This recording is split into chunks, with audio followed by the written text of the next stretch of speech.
டைனா, வாமா ஆஸ்பத்திரிக்கு போலாம். மா, உனக்கு ஒன்னும் ஆகாதுமா. இந்த மாமா உனக்கு துணையா இருக்கிறவரை உனக்கு ஒன்னும் ஆக விட மாட்டோமா. மாமா, இனி ஆஸ்பத்திரிக்கெல்லாம் கூப்பிட்டுட்டு போக வேணாம் மாமா. இந்தா நீங்களும் அக்காவும் எப்பவும் சந்தோஷமா இருந்தா போதும். அக்கா பாவம் மாமா, தவிச்சு போய் நிக்கிறாங்க. அக்காவை பக்கத்துலயே வச்சு பாத்துக்கோங்க மாமா. ஏன் டைனா, என்ன நேரத்துல எது பேசணும்னு உனக்கு தெரியாதா? சாவ பழிக்க கடக்கையிலயோ இப்ப என்னையும் அவளையும் சேர்த்து வைக்கிறது தான் உனக்கு வேலையா? எங்க 2 பேர் மேலேயும் எவ்வளவு அக்கறை இருக்கு உனக்கு. ஆனா நான் உன்னை தப்பா நினைச்சுக்கிட்டேனம்மா. பச்சந்தியாவது மரத்துக்கு மரம் தாவையில தான் கலரை மாத்தோம். ஆனா இவ நிமிஷத்துக்கு நிமிஷம் இப்படி மாத்தி மாத்தி பேசுறாளே பாவி சண்டாளி. இவ பேசுறதெல்லாம் பார்த்தா நெசமாத்தான் பால்டாயில குடிச்சிட்டாளா, இல்ல எதுவும் நடிச்சுக்கிட்டு என்னைய காலி பண்றதுக்கு வேலை பாக்குறாளான்னு தெரியல. ஐயோ கடவுளே, இந்த மனுஷனுக்கு எதை நம்புறது எதை நம்ப கூடாதுன்னு ஒரு வியவஸ்தை கருமந்திரமும் தெரிய மாட்டேங்குது. நாம எதுவும் வாய திறந்தா அப்புறம் நம்மளதான் ஆகாதவன்னு சொல்லுவாங்க.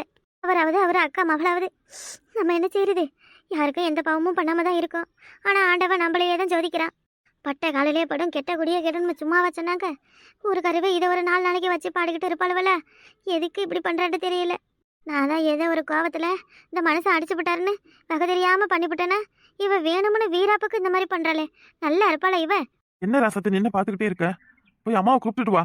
இந்த புள்ள பால்டாயில குடிச்சு படுத்துக்கிட்டு கிடக்கு. நீ என்ன அப்படியே பாத்துக்கிட்டே நிக்கிற? யார் செத்தா உனக்கு என்ன கவலை? யார் இருந்தா உனக்கு என்ன கவலை? 3 நேரமும் அடுப்புல உலையப்பட்டு சோறாக்கி பொங்கி வைக்கணும். அதுதானே உனக்கு வேலை. ஆ, வாமா. அம்மா, எங்கம்மா போன? இங்க பாருமா. டைனாவை பாருமா. பால்டாயில குடிச்சிட்டு இப்படி கிடக்கு பாருமா அந்த பிள்ளை. என்னம்மா இது?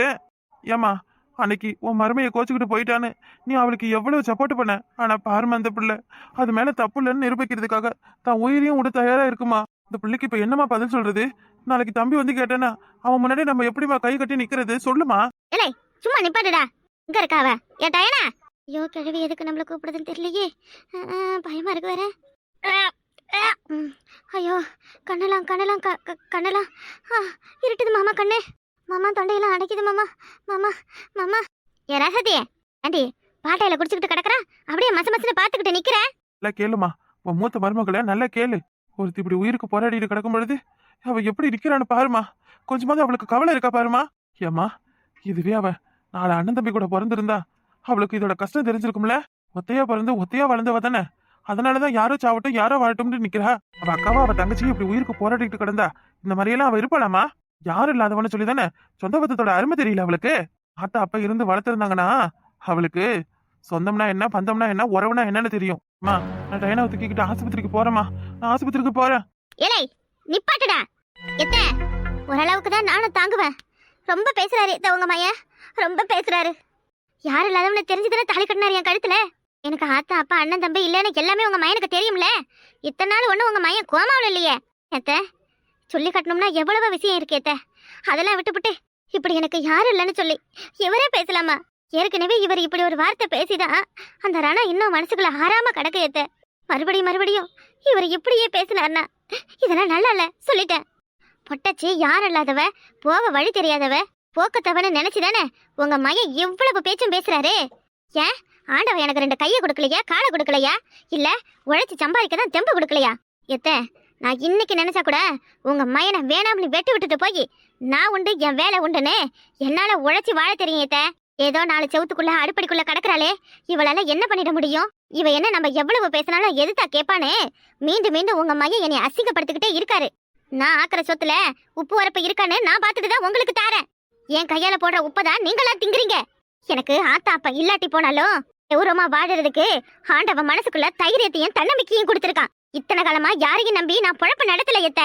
ஏதோ கட்டண புருஷனுக்கு களங்கம் பண்ணிட கூடாது, வீட்டை விட்டு வெளியே போய் வேலை பார்த்து இந்த மனுஷனை அசிங்கப்படுத்திட கூடாதுன்னு நான் வீரப்பா வீட்டுக்குள்ள இருக்கிறதாலதான் இந்த மனுஷன் இப்படியெல்லாம் பேசுறாரு. என்ன சொன்ன?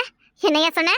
அண்ணன் தம்பி கூட பிறந்திருந்தாதான் உனக்கு உறவோட கஷ்ட நஷ்டம் என்னம்னு தெரியும்னு என்னைய பார்த்து கேக்குறியா? ஆமாயா, நான் யாரு கூடயும் பிறக்காதவதான். ஆனா நீ என் கழுத்துல தாலி கட்டின அடுத்த நிமிஷத்துல இருந்து உன் தங்கையை என் தங்கையாவும் உன் தம்பியை என் தம்பியாவும் இந்த கடற்கரையில இந்த சிரிக்கையை என் கூட பிறந்தவளன்னு தான் பாக்குறேன். ரசதி போதும் நிப்பாட்டு. நீ பேசினதெல்லாம் போதும். எதுக்குமா அவளை நிறுத்த சொல்ற? இந்த இப்பதான் அவளுக்கு ஏதோ ரோசா மானம்லாம் வந்திருக்கு. பேசுறவ பேசட்டுமே. இன்னும் என்னென்ன பேசுறேன்னு பாக்கலாமா? ஏய் ராசே, 3 பிள்ளைக்கு அப்பனா போயிட்டேன். அதனால நான் அமைதியா இருக்கேன். இல்ல ஓங்கி ஒரு அரை விட்டுடுவேன் பாத்துக்க. ஏமா என்னடா என்ன? ஆத்தாவை பார்த்து எகுற, பொண்டாட்டிய பார்த்து எகுற. என்ன ஆம்பளங்கிற ஆணவத்திலையும் கர்வத்திலையும் இருக்கியா? ஏண்டா கிளிப்புள்ளிக்கு சொல்ற மாதிரி படிச்சு படிச்சு சொன்னேனடா. நான் மீண்டும் மீண்டும் உன் புத்தி குரங்கு புத்தி தானே காமிச்சுக்கிட்டு இருக்க பாரு. ஏமா அவ அவ்வளவு பேசுறா, பொட்ட சிரிக்கி அவளை பத்தி கேட்காம என்னைய கேக்குற? சி வாய மூடு. கட்டினவளை என்னென்ன பேசணும் என்னென்ன பேசக்கூடாதுன்னு ஒரு கருமாந்திரம் கன்றாவையும் தெரியல. நீ கதிரி வெட்டி கதிரி சட்டை போட்டுக்கிட்டு நிக்கிற. ஐயோ ஐயோ ஐயோ, என் பிள்ளை இப்படியா என் பிள்ளை இப்படியானே ஊருக்குள்ள நான் மாறி அடிச்சுக்கிட்டு நிக்கிறதெல்லாம் எம்பிட்டு கேவலம்னு எனக்கு இன்னைக்குதான்டா தெரியுது. என் வாயால நான் எதுவும் உனக்கு சொல்ல மாட்டேன். ஏன்னா சொல்ல வேண்டியதெல்லாம் நான் எப்பவோ உன்கிட்ட சொல்லிட்டேன். ஆனா திருந்தாத பயலாட்டம் நீ மீண்டும் மீண்டும் பொண்டாட்டியை கேவலப்படுத்துறதுக்கும் அசிங்கப்படுத்துறதுக்கும் என்னதான் ஆக போறேன்னு எனக்கு தெரியாது.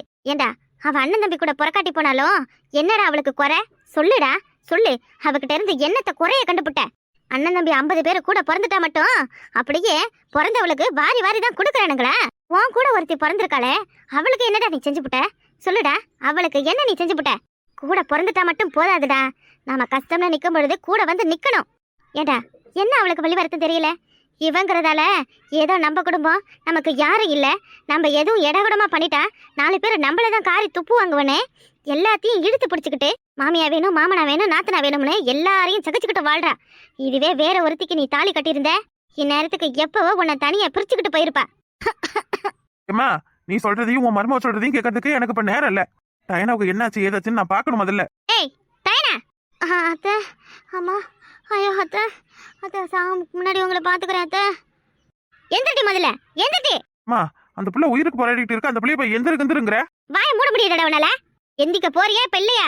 அத்தை எனக்கு தலையெல்லாம் சுத்துது, குடலெல்லாம் பரட்டுது, மருந்து உள்ள போய் குடல் குண்டியெல்லாம் அறக்குது அத்தை. என்னால முடியலத்த முடியலத்த, நான் சித்திரவத்த அத்தை. எனக்காக யாரும் சண்டை போட்டுக்க வேணாம் அத்தை. இவ்வளோ நேரம் நீங்கள் என்ன பேசுனீங்கன்னு என் காதில் வேலை அத்தை. அத்தை என்னைக்குமே நான் உங்களை ஏமாத்த நினச்சதில்ல அத்தை. உங்களை நான் என் அத்தை மாதிரி தான் நினச்சிக்கிட்டு இருக்கேன் அத்தை. நீங்கள் தான் என்னை புரிஞ்சிக்காம உங்கள் மூத்த மருமங்க பேச்சையே கேட்குறீங்க.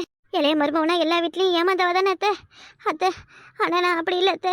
அத்தை பாருமா, மூச்சுக்கு 300 முறை சாவும் போதும் அத்தை அத்தைன்னு உங்களை தான் கூப்பிடுற.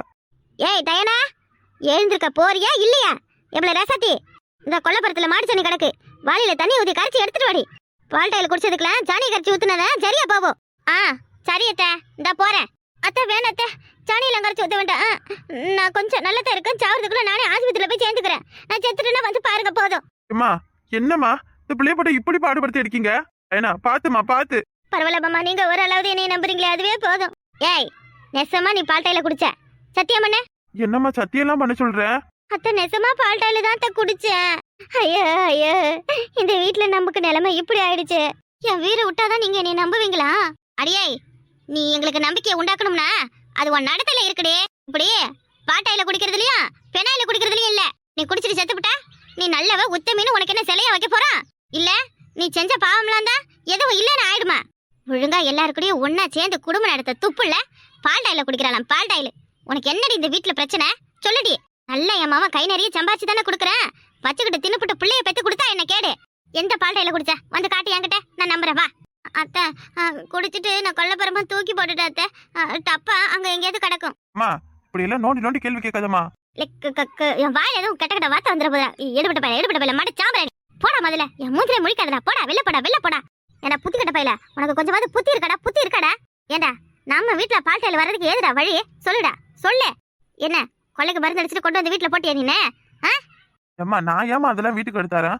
பிள்ளை வயிறுக்கு எதுவும் விளையாட்டுத்தனமா எடுத்து ஏதாவது வாயில வச்சுக்கோம்னு நான் அதெல்லாம் கொண்டு வரதே கிடையாது. அப்படியே நான் கொண்டு வந்தாலும் எல்லாத்தையும் நீ தூக்கி தூரையில போட்டுருவ.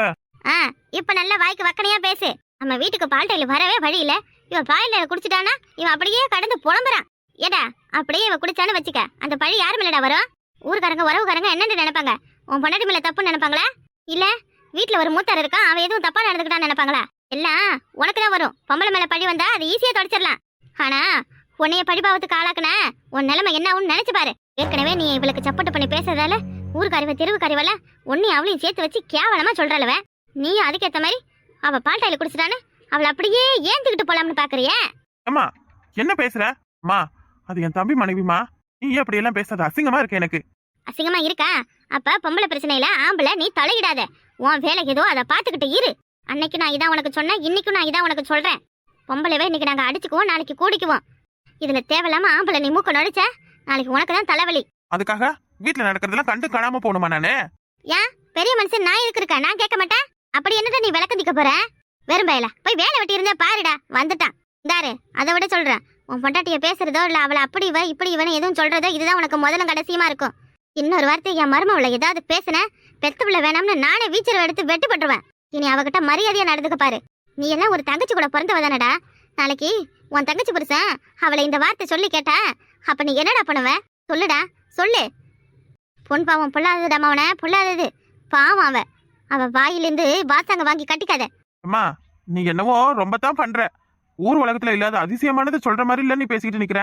நீ உன்கிட்ட பேசுறதும் ஆத்து தண்ணியில எழுதுறதும் ஒண்ணுதான். அடியே ராசாத்தி, உனக்கு மாமியார நான் இப்படியெல்லாம் சொல்றேனே, நீ என்னை எதுவும் தப்பா எடுத்துக்காத.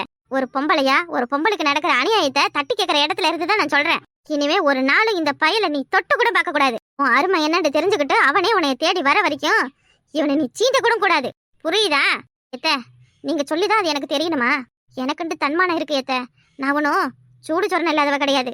அண்ணன் தம்பி இருந்து எனக்கு எதுவும் செய்யலன்னு தானே உங்க பிள்ளை இப்படியெல்லாம் பேசுறாரு. என் அண்ணனும் தம்பியும் ஆத்தாலும் அப்பனும் இருந்து எனக்கு என்னென்ன செய்யணுமோ அவ்வளவும் இனி வேலைக்கு போய் நான் சம்பாரிச்சு கொடுக்குறேன். 10 ரூபாயா இருந்தாலும் இவர் கையை எதிர்பார்க்கறதாலதான் இவர் இப்படியெல்லாம் பண்ணிக்கிட்டு நிக்கிறாரு. இனி எனக்கு தேவையானதை நானே பாத்துக்கிட்டா இவர் நாக்கு மேல பல்லப்பட்டு என்னைய பேசுவாரா? ஏம்மா உன் மருமவளுக்கு கூறு கொடுத்து விட்டுருக்க. அவ என்னத்தான் பண்றான்னு நானும் பாக்குறேன். அவ என்ன பண்றான்னு பாத்துட்டு அப்புறம் பேசு. பா என்ன இன்னும் ஒப்பாரி வச்சுக்கிட்டு நிக்கிற? அத்தை நெசமா நான் பால்டாயில தான் குடிச்சேன். எது இந்த பால்டாய் டப்பாயில தண்ணி ஊத்தி நாளை புறமே தெளிச்சு விட்டுக்கிட்டியா அந்த பால்டாயில? ஏன் இப்படி அபாண்டமா போய் சொல்றீங்க? என்னது நான் போய் சொல்றேனா? அடியே நான் போய் சொல்றேனா? பால்டாய் டப்பால நீ தண்ணி ஊத்தி உன் மேல தெளிச்சுக்கிட்டதை என் கண்ணால நான் பாத்தண்டியே. இந்த நடிப்பு நடிக்கிறது நாடகம் நடிக்கிறதுலாம் என்கிட்ட நடக்காது. இந்தாரு துணிமணியெல்லாம் சுருட்டுக்கிட்டு இன்னைக்கே உன் ஆத்தா வீட்டுக்கு கிளம்பு. இனிமே நீங்க இருக்கவே கூடாது. சரி ஏதோ தெரியாதனமா பண்ற. இன்னைக்கு திருந்தவன் நாளைக்கு திருந்துவனே உன்னை விட்டு வைக்கிறது தான் நான் பண்ற பெரிய தப்பு. உன் புருஷன் ஊருக்கு வாராமல தானே சொன்னேன். அவன் வந்த பிறகு இங்க வா. இங்க இருந்து நீ பண்ற அட்டகாசத்தெல்லாம் என்னால தாங்க முடியாதுடி. மறுவதியே வெளில கிளம்பிடு. இனி இந்த வீட்டுல உனக்கு இடம் கிடையாது. ஏன் நான் அங்க இருக்க கூடாது? எனக்கு உரிமை இல்லையா? தகுதி இல்லையா? இல்ல எனக்கு தான் எதுவும் இல்லையா? ஏய் இந்த வாய் பேசுற வேலையில என்கிட்ட வச்சுக்காத. நீயாது பால்டாயில் டப்பாவில தண்ணி ஊத்திக்கிட்டு தான் மேல தெளிச்ச. உன் லம்பாடி வேலையில என்கிட்ட போட்டு காமிச்ச. நிஜமாலுமே பால்டாயில வாயில ஊத்தி விட்டுரும் பாத்துக்க. குடும்பம் நடத்த துப்பு இல்ல உனக்கு. எங்கடி என்ன வேலை? கிளம்படி. இன்னைக்கு என் மூஞ்சிலேயே நீ முடிக்க கூடாது. நீ ஏன் வெளியே போறியா இல்ல ஊரை கூட்டி 4 பேர்கிட்ட சொல்லி விளக்கமாத்த கொண்டு அடிச்சு துரத்தவா? குடும்பத்தை பிரிக்கிறதுக்கு என்னென்ன திட்டப்பட்டுக்கிட்டு நிக்கிற? இப்படியெல்லாம் கேவலமா நடிக்கிறதுக்கு உனக்கு எப்படி மனசு வருது? நீ ஒரு பொம்பளை தானே, வெளியே போன்னு சொல்லிட்டீங்கல்ல. அப்ப அதை தவிர வேற வார்த்தை பேசக்கூடாது. நீங்க இனி உங்க வீட்டு வாசப்படியை மிதிச்ச உங்க செருப்பலைய நீ அடிங்க. நீங்க எது போய் தொலைஞ்சா போறான்னு விடாம ஏன் அவளை வெளியே போன்னு சொல்றீங்க? உங்க அம்மா கிட்ட சொல்லி அப்புறம் பிரச்சனையை அதிகப்படுத்த போறாத்த. சொல்லட்டும். இப்ப என்ன அவ என்ன பெரிய இவளா? 3 நேரமும் நல்லா போன் பண்ணி பேசுறல. மவ குடும்பம் எப்படி பண்ற ஏது பண்ற அப்படின்னு ஏதாவது கேக்குறல. பிள்ளைக்கு குடும்பம் நடத்த சொல்லி தர துப்பு இல்ல. அவ என்ன பண்ணுவா? வந்து வரட்டும், எவ வேணா வரட்டும். இப்பந்தான் எல்லா பிரச்சனையும் முடிச்சதுன்னு நினைச்சேன். ஆனா மறுபடியும் ஆரம்பிச்சிருக்கு பத்தியா? எனக்காக நீங்க எதுக்கு உங்க மயங்கிட்ட சாவச்சுக்கிறீங்க? என்ன மயம் போலாத மயம்? நியாயம் ஏதோ அது பக்கம் தான் நிக்க முடியும். அநியாயமா அவன் பேசினா அதுக்காக நான் பாத்துக்கிட்டு சும்மா இருக்க முடியுமா? அவன் சொன்ன வார்த்தையெல்லாம் நான் உன்னைய சொன்னா பாத்துக்கிட்டு அவன் சும்மா இருப்பானாடி? அவன் எப்படி அந்த வார்த்தையெல்லாம் சொல்லலாம்? என்னத்த பண்றது? யாரும் இல்லாத அனாதையா பிறந்துவிட்டேன். எனக்கிட்ட யாரும் சாதிசனா இருந்திருந்தா உங்க பிள்ளை இப்படி எல்லாம் பேசுவாரா? ஏண்டி ஒரு பொண்ணுக்கு பிறந்த வீடுங்கிறது ஒரு அம்மாவுக்கும் பிள்ளைக்கும் உண்டான தொப்புள் கொடி உறவு மாதிரி. அப்படிப்பட்ட தொப்புள் கொடி உறவையே குழந்தையா பிறந்து நம்ம வெளியே வந்துவிட்டா அறுத்து விட்டுறாங்க. இவரு இதெல்லாம் ஒரு பெரிய விஷயமா எடுத்துக்காத. நீ மாதிரி இருக்கிற 4 பேருக்கு நீ தான் உதாரணமா இருக்கணும். உன் புருஷங்கிறதால வாய் பேச்சோட விட்டுட்டான். எத்தனை பேரு இந்த மாதிரி ஆத்தா அப்பா இல்லாத பொண்ணுங்களை கல்யாணம் பண்ணி அடிச்சு கொடுமைப்படுத்துறாங்க. ஏன் நான் கூட உனைய நகனட்டுக்கு வழி இல்லாதவ காசு பணத்துக்கு வழி இல்லாதவன எவ்வளவோ பேசியிருக்கேன். அதெல்லாம் மனசுல வச்சுக்கிட்டு நீ என்ன சோத்துல விஷத்தை கலந்தா எனக்கு கொடுத்துவிட்ட? நம்ம தான் யாரும் இல்லாத பிறந்துவிட்டோம். நம்ம வந்த வீட்லயாவது இவ்வளவு உறவு கிடைச்சிருக்குன்னு எல்லாரையும் அனுசரிச்சுக்கிட்டு தானே நடக்கிறேன். வாழ்க்கையினா கஷ்டம் இருக்கத்தான் செய்யும். 4 பேர் இருந்துட்டா மட்டும் போதாது. இருக்கிறவளும் கஷ்டப்பட்டு தான் இருக்காங்க, இல்லாதவளும் கஷ்டப்பட்டுக்கிட்டு தான் இருக்காங்க. அண்ணன் தம்பி உறவு உனக்கு இல்லைன்னு நினைச்சு சந்தோஷப்பட்டுக்க. இந்த உலகத்துல பாதி பேருக்கு அண்ணன் தம்பி அக்கா தங்கன்னு கூட பிறந்தவங்களே குடியை கெடுக்கிறவங்களா இருக்கிறாங்க. அப்படியெல்லாம் ஒரு நிலைமைக்கு ஆளாவாம ஆண்டவனைய நல்லா வச்சிருக்கான்னு நினைச்சுக்கடி. ஆனாலும் ஒண்ணு, அந்த பையன் என்னைக்கு அவன் பண்ணதெல்லாம் தப்பு, அவன் பேசுறதெல்லாம் தப்புன்னு நினைச்சு திருந்துறானோ அன்னைய வரைக்கும் நீ அவன் பக்கமே போவாத. நான் பெத்த மாவன் இப்படி பேசுவான்னு கொஞ்சம் கூட நினைச்சு பார்க்கலடி. இந்த டயனை நகநட்டு போட்டுக்கிட்டு வந்துட்டானா அவ என்ன பெரிய மகாராணியா? அப்ப தம்பி பொண்டாட்டி இவ்வளவு நகநட்டு வச்சிருக்கா, நம்ம பொண்டாட்டி நமக்கு எதுவும் கொண்டு வரலையே. அப்பவும் தம்பிக்கு அவங்க மாமியா வீட்ல இருந்து அது செய்யறாங்க இது செய்யறாங்கன்னு பொறாமப்பட்டுக்கிட்டு உன் புருஷன் இப்படி எல்லாம் கோவத்தை வாங்கிட்ட காமிக்கிறானா? அதையெல்லாம் நீங்க தான் உங்க பிள்ளைகிட்ட கேட்கணும். ஏண்டி ஒவ்வொன்னா கேட்க அவன் என்ன சின்ன குழந்தையடி? அவன் 3 பிள்ளைய பெத்தவண்டி. அவனே தான் ஒவ்வொன்னா யோசிச்சு நம்ம இப்படிதான் நடக்கணும் இப்படி நடக்கக்கூடாதுன்னு 4 பேருக்கு எடுத்துக்கட்டா இருக்கணும். ஆனா இவனே இப்படி இருப்பான்னு நான் நினைச்சு பார்க்கல. அவனு சொல்லி என்ன பண்றது? அவனுக்கு அவ்வளவு சும இருக்கு. நம்ம தனியா கடந்து எல்லாத்தையும் சுமக்கிறோமே, நமக்கு துணையா யாரும் இருந்தா நல்லா இருக்கும்னு அவன் நினைக்கிறான் போல. ஆனால் கூட பிறந்தவனும் சரியில்லை, அவன் கூட வாழ விழுந்தவனும் சரியில்லை. நம்ம குடும்பத்தில் நிலைமை இப்படி இருக்கிறத நினச்சா எனக்கு நெஞ்சு வலியே வருதுடி. என்ன பண்ணுறதுன்னு தெரியல. எப்படியாவது இந்த டைனாவுக்கு ஒரு பிள்ளை பிறந்துருச்சுன்னா எல்லாம் சரியாக போயிடும். ஆனால் சிறுக்கி அதுக்குண்டான வழியை பார்க்கவே மாட்டேங்கிறாளே. எது எது எப்பப்போ நடக்குமோ அப்பப்போ தான் நடக்கும்னு நானும் ஆண்டவனை நம்பி போய்கிட்டு இருக்கேன். நேரம் கெட்ட நேரமாக இருந்தா நடக்கிறது எல்லாமே கெட்டதாக தான் இருக்கும். நீ எதையும் யோசிக்காதடி. நான் இருக்கிற வரையும் உன்னை நான் எப்பவும் கஷ்டப்படுத்த மாட்டேன், யாரும் கஷ்டப்படுத்தவும் விட மாட்டேன்.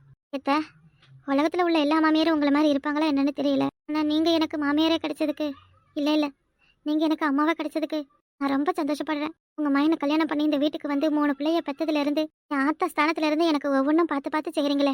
உங்களுக்கு நான் எப்படி நன்றி கடன் படுறதுனே தெரியல. எத்த எதுவும் உங்களை கஷ்டப்படுத்திருந்தா என்னை மன்னிச்சிருங்க. அடியே, வீட்டுக்கு வந்த மருமவன்றவ ஒரு குடும்பத்தையும் ஒரு சந்ததியும் உருவாக்க வந்தவடி. குளத்தை தடைக்க வச்ச குலதெய்வம் மாதிரி.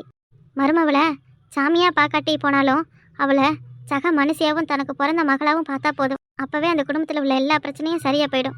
நீ என் மகளாக இருந்தா நடக்கிறதெல்லாம் பார்த்துக்கிட்டு நான் சும்மா இருப்பேனா? உனக்கு துணையாக என்னைக்கும் நான் இருப்பேன். நீ எதுக்கும் கலங்காத, சரியா?